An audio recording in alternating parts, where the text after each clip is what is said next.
I have an update on the Las Vegas tragedy. We have a good birth time now for the shooter, and this case study really illustrates many important principles of Vedic astrology. So check this out.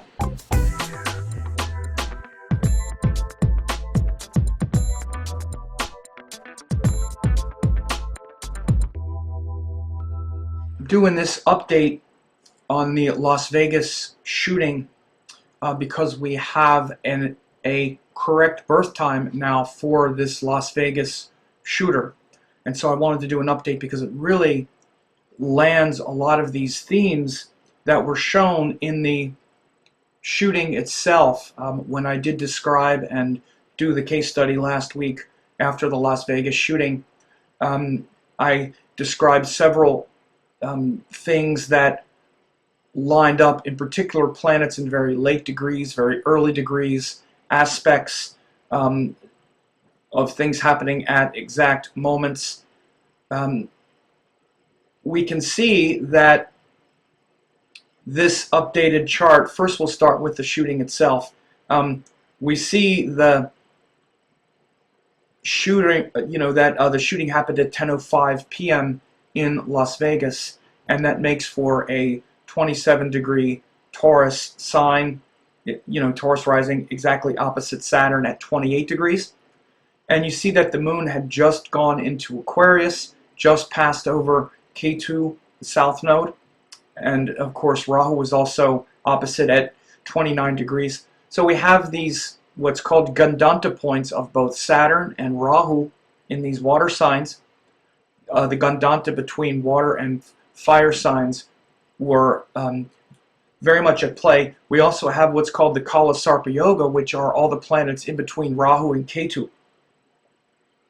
And the moon had just passed over that Gandanta point at 29 Ketu, or I'm sorry, at 29 Capricorn when the shooting happened.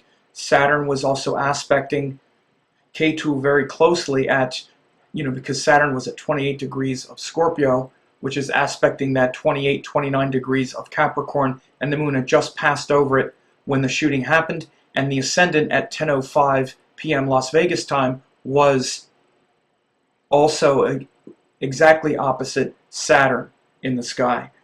And then we have the Las Vegas shooter, his chart, which we just got updated upon, at it was 11:05 a.m. I'm sorry, 10:05 a.m. in Clinton, Iowa. Interesting, 10:05 again. 10:05 a.m. when the shooting happened, 10:05 p.m. in Las Vegas, but 10:05 a.m.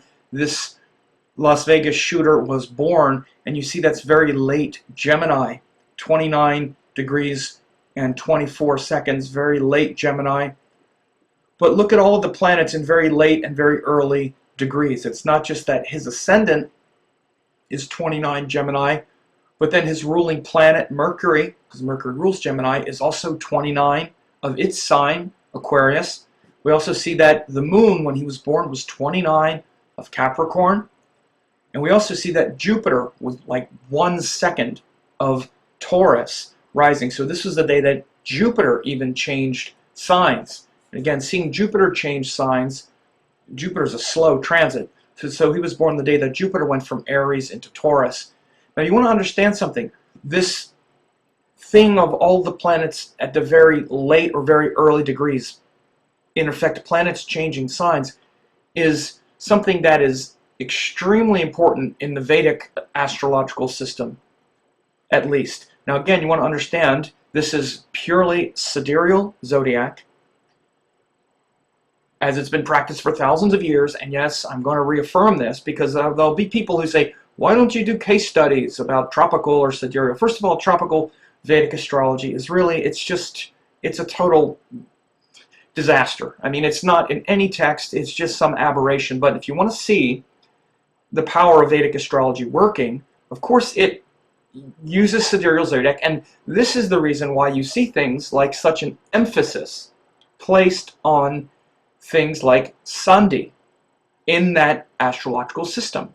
Again, if this was tropical zodiac, it's not Sandhi at all. These planets are like 6 degrees of, or I'm sorry, they're like 23, 24 degrees of their signs. It has no bearing on that, which is probably a big reason why in Western astrology, which uses tropical zodiac, you don't see them talk that much about Sandhi and planets changing signs and Gandanta and all of these things that are stressed in Vedic astrology. So this is why someone like me uses Sidereal Zodiac, because for more than a decade I've been practicing this and using these indicators in mundane astrology and natal charts. When planets are at the very last degree and very first degree of signs, they become extremely unreliable. Again, if it's tropical zodiac, then that's not the case at all here. But you see this event totally showing this quality, and this shooter as well, because he's exactly exhibiting the things we would expect to see with someone who has planets in very late and very early degrees. His chart is showing this unreliability.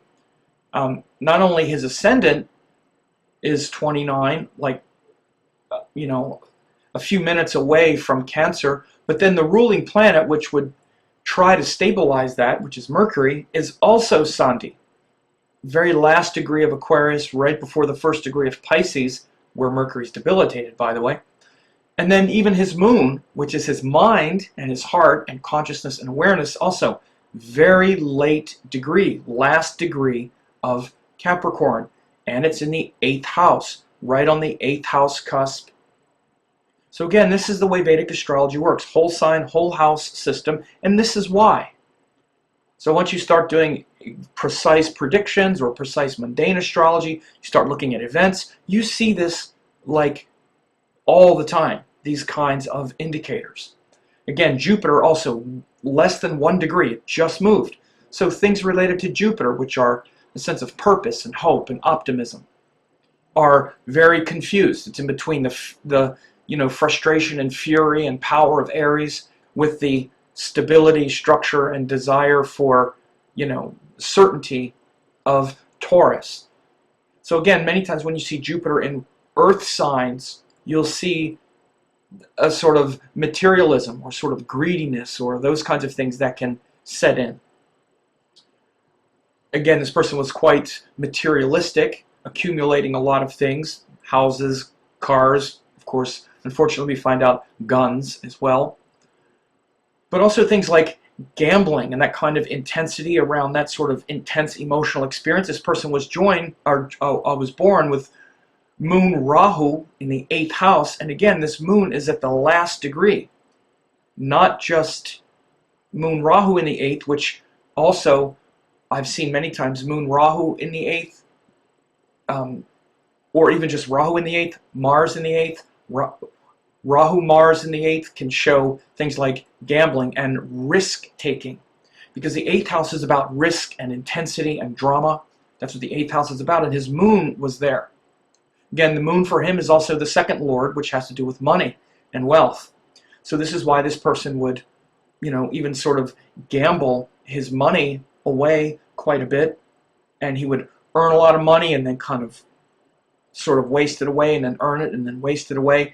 At the time of this, he was in his Mercury moon dasha. It was Mercury moon Rahu was the 3rd level dasha. So he was in Mercury moon dasha when this happened. So you can see both of these Sandhi planets. Mercury is the ruling planet and also the 4th house ruler, which shows the heart and the emotional state. So Mercury is 1st and 4th house lord, and the moon is the karaka, or the indicator of 4th house things, of our emotional state. And his moon, which means his emotional state, and also his 4th house ruler, Mercury, were both Sandhi at the very end of their signs. And what we also then notice is when this event happened, look at the chart and look at his moon, and now look at the planets that are there on the day of the explosion. Look, I'm sorry, the day of the explosiveness of his shooting rampage. We have Ketu at that same point, and the moon also there. where his natal moon was. So we see that the moon passed over, I should say the moon in the sky passed over Ketu that day, passed over the point where Saturn was aspecting Ketu, because Saturn at 28 is aspecting Ketu at 28, and the moon passed over it that day and passed over his natal moon at the very end of these signs. Again, purely sidereal. Those of you grappling with this tropical thing, just forget it. Why are you believing a couple guys thousands of years later with zero proof and just a lot of opinions jacked up on all kinds of theories that are completely unfounded? Practice Vedic astrology that was meant to be practiced. That's why you have such an emphasis on Sandhi and Gandanta and these placements in Vedic astrology. This is why. And again, these placements have been the same way for thousands of years. It doesn't change all the time. These positions have been what they are for thousands of years. This has always been where, sidereal, Capricorn and Aquarius and Gemini, this is where they've been for thousands of years. Now we also see these other implications of the Sandhi points, again the Sandhi transition points between Rashis. Look, we have Rahu at 29 Cancer and Ketu at 29 Capricorn. So the nodes are at these Sandhi points now. And of course, before that, even for the last couple of months, Rahu was at like the last degree of Leo, which again is called Gandanta, which is the Sandhi points between the fire and water signs. You have both the nakshatra stop and the Rashi stop. This is extremely volatile, difficult, dangerous energy. This is why for the last several months we've seen all of these floods and hurricanes and whatnot, because of these planets in the Gandanta position, which is at the very end of Cancer, very end of Scorpio, and very end of Pisces. Look, we have Saturn at the very end of Scorpio. We have Rahu at the very end of Cancer. So again, all of these Sandhi points and Gandanta points are shown in this volatile, explosive event. We also have all the planets between the nodes. Rahu and Ketu are holding all of the planets. This is called a Kalasarpa yoga. And there are those who rightly point out that the Kalasarpa yoga is not in Brihat Prashara Sastra. In fact, I'm not sure it's in, I don't think it was in Brihat Jataka. In fact, I'm not sure if it was in any of the major astrological texts. This is one of those examples, though, where just because something wasn't in the text, wherever it showed up, and I don't remember where,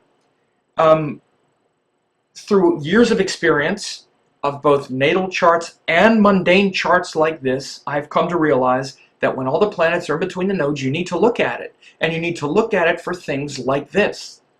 And particularly when many factors line up like this. Now, as you notice, the moon has just gone outside the Kalasarpa yoga, just busted outside of it when the shooting rampage began. Again, less than 1 degree. So you have all of these things lined up. It's not just Kalasarpa, but it's Kalasarpa yoga with all these planets Sandhi at the very edge of these sidereal signs, the same placements that have been for thousands of years. Remember, sidereal signs don't change all the time. This is why there's an emphasis on Sandhi and Gandanta in Vedic astrology.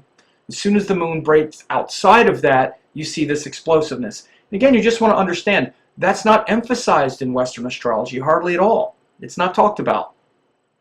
Probably because with tropical signs, these things change all the time and it wasn't emphasized as much. It might be emphasized a little bit, but particularly in Vedic astrology, because Rashis and Nakshatras line up, particularly the Gandanta points between the water and fire signs are emphasized, but all of the Sandhi positions are emphasized. And particularly when you see a lot of it, like in someone's natal chart, like with this person, you see he's got 4 planets at the very edge of their signs, and there are 4 really important ones. His Lagna, when the Ascendant is at the last degree, then the person's identity is very confused. It's like they're in between 2 modes of being, like, am I Gemini, am I Cancer? Am I trying to figure everything out, or am I trying to connect everything through the heart? This is the confusion of the Gemini Cancer Sandhi position. But then you would hope that the stabilizing influence would be the ruling planet, because that's what stabilizes it. So again, a lot of people born when planets are changing signs, but then where is the ruler? Okay, if the ruler is stable and solid and powerful, then it really helps to rescue it. Well, in his case, his Mercury, the ruler, is also Sandhi, in between Aquarius and Pisces, where it's debilitated. So it's not only Sandhi, but it's very close to being debilitated. So again, his identity, it's hard for him to know himself. He doesn't understand himself very well. The story in his head is not very clear. Then you would hope, okay, well, maybe something else can help to stabilize it. Maybe he can be really connected to the heart, which is the moon, the next really important identity factor. His moon is also Sandhi. I don't know how I feel. I don't know what I feel about anything. I don't have this congruent, literally this sort of congruent identity back to my childhood, and this, you know, that part of you that feels like it's been the same person living your life the whole time.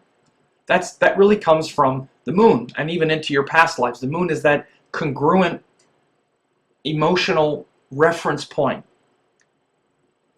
Even that's really confusing. I don't know what I'm connected to. I don't know what my attachments are. I don't have attachments to people and family and all that. I don't really know. It's all a blur. And then it has Jupiter, 1 degree, not 1 degree, 1 second.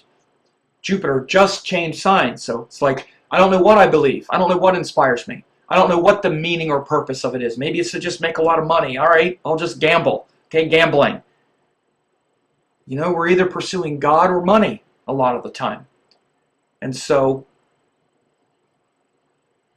this sort of pursuit of wealth and structure in a sort of Taurus way, comfort, you know, gambling and owning a lot of houses and acquisition, he definitely had a lot of those qualities.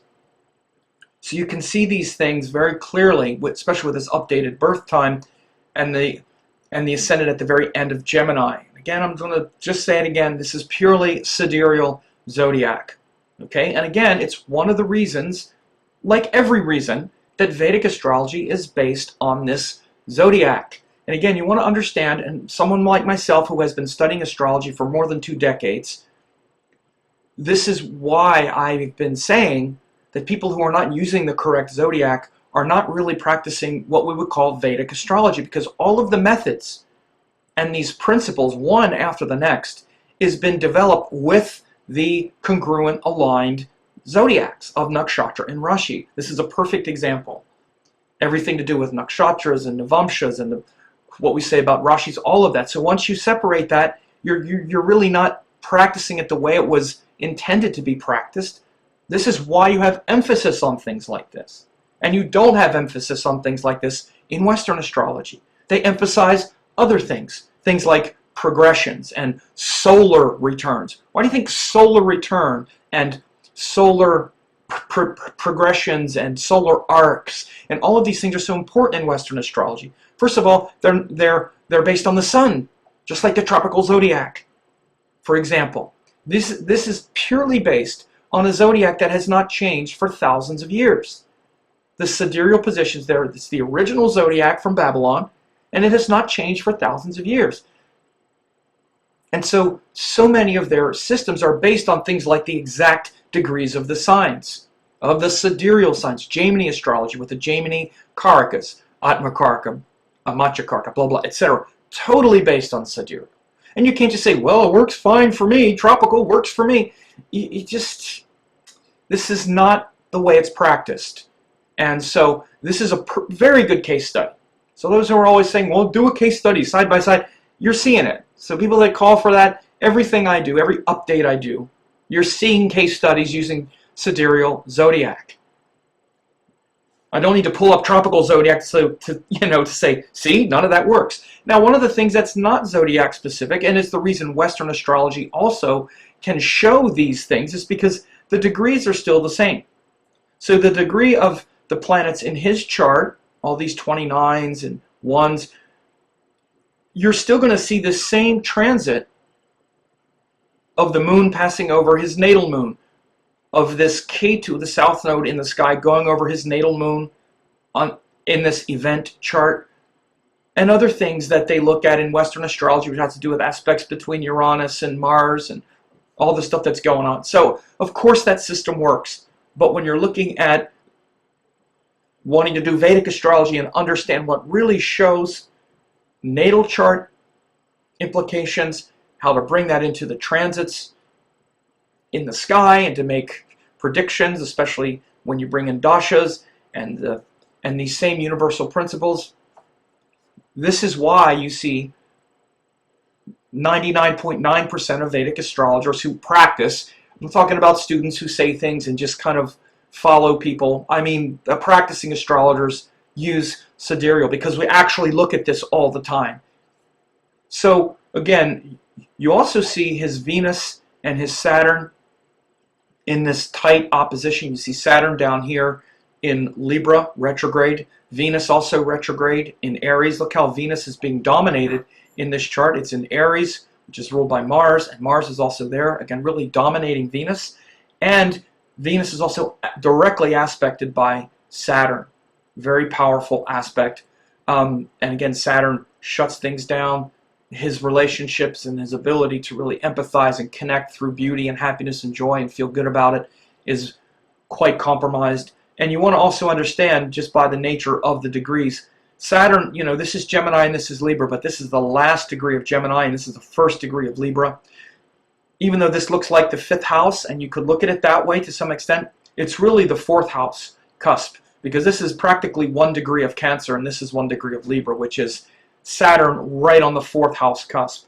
So look at all the things that are harming the 4th house and that are right near the 4th house cusp.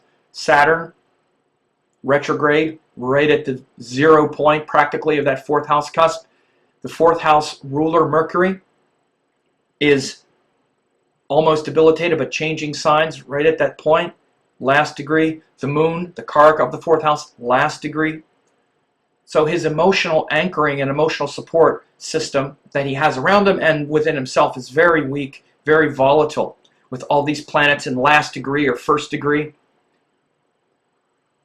And so you see when he went into Mercury moon dasha, how the moon itself is just very volatile in his case. And he went and he started his Mercury moon, I'm pulling it up here.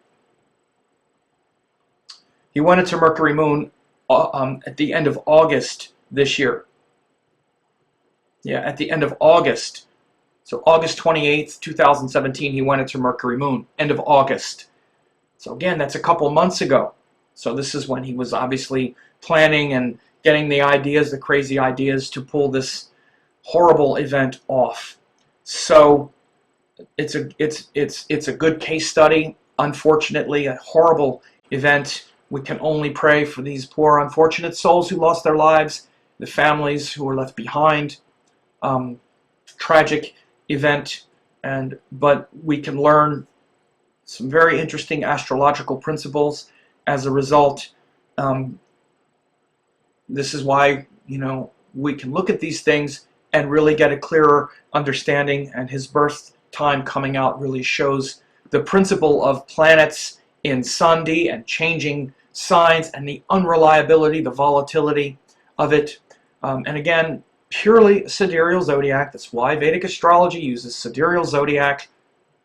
Please follow it or torture yourself with 2 zodiacs that have nothing to do with each other. If you want to torture yourself with that, go ahead. There's no scientific basis for it. Oh, the last thing I want to say about this event. We also see this potential false flag, people behind the scenes organizing an event to maybe use this guy to be a patsy or a fall guy. As you can see, you know, patsy or fall guy, meaning that, you know, it strains credulity that this man who was wealthy and had so much of his own resources and so much capacity would do such a thing. It doesn't follow the typical MO. Now again, it's not inconceivable by any means that that's what happened, but it's also given rise to a lot of conspiracies, conspiracy theories, and we see this with all of these qualities of the Kalasarpa yoga. All these planets between the nodes. Nodes have to do with the shadowy, confusing situation. Again, the moon had just gone over Ketu, just past the Saturn Ketu aspect. These are the kinds of things, if you see deception and illusion and things aren't what they seem to be, this is very much Rahu stuff, and very much how the Kalasarpa yoga plays into this. Now, I want to be clear. I am not saying I believe that it was a false flag. I'm saying you see why this event has that kind of intrigue surrounding it. Many times I speak about things and people think I'm advocating something. I'm not advocating or thinking that I'm saying that I think that's what happened. I'm saying the reason we're talking about that in this case is because of this Rahu Ketu lunar node influence. Again, we weren't talking about that when the guy, drove the truck down, the Promenade des Anglais in Nice, or when the guy shot people at the baseball field, or the other kinds of things. We weren't talking about false flag operations. We're talking about it now with this one. Because it's such a confusing, outlying situation. This guy doesn't follow the MO. He's not terrorist. He's not associated with even some marginalized group. He wasn't like a crazed ex-military guy who flipped out or just lost his job. He's a wealthy white guy. So what, wealthy, privileged white guys are now doing this? It's like, where does this come from? So again, it's given rise to a lot of these conspiracies. How does this guy get like 35 guns? You get 25 guns up there, with bump stocks and fire like a machine gun. I mean, this just comes out of nowhere. And so this is why it's being theorized, this potential for false flag operation. And the reason we see that type of rhetoric is shown by all this Kalasarpa yoga, the planets between the nodes. And while it was happening, even the moon Ketu association, the moon crossing Ketu, crossing the aspect of Saturn and Ketu. You look at his chart, it's the same thing. He's got moon Rahu conjunction. The moon is just one nakshatra away, and the moon is also at this shadowy illusion point. Mercury at this shadowy point. His ascendant, all this shadowy transition points, confusing energy. So I don't want this to get too much longer, but fascinating case study that illustrates a lot of astrological principles, and they're always different. It's not always that just because people have a lot of planets and Sandhi points, they wind up doing this. This is a lot of Sandhi positions. Sometimes it's other things that show. So we look at the chart to see what the motivations were. We see what the nature is of this particular event. And it tracks quite accurately. So I hope this was helpful. And again, whenever I do these things, there's been such a tragic loss of life. I have to just, really be reverent and honoring of the people who lost their lives. I don't want to ever seem like it's done to exploit anything or whatever. But this is a great illustration of some astrological principles, and may God bless those who perished and their loved ones who remain behind to have to live with the horror and the tragedy. May all beings everywhere be happy, or as it's said in the Sanskrit mantra, Lokaha samastaha sukhino bhavantu, Lokaha samastaha sukhino bhavantu, Lokaha samastaha sukhino bhavantu. Om Shanti Shanti Shanti. Om Shri Gurubhyo Namaha. Hari Om.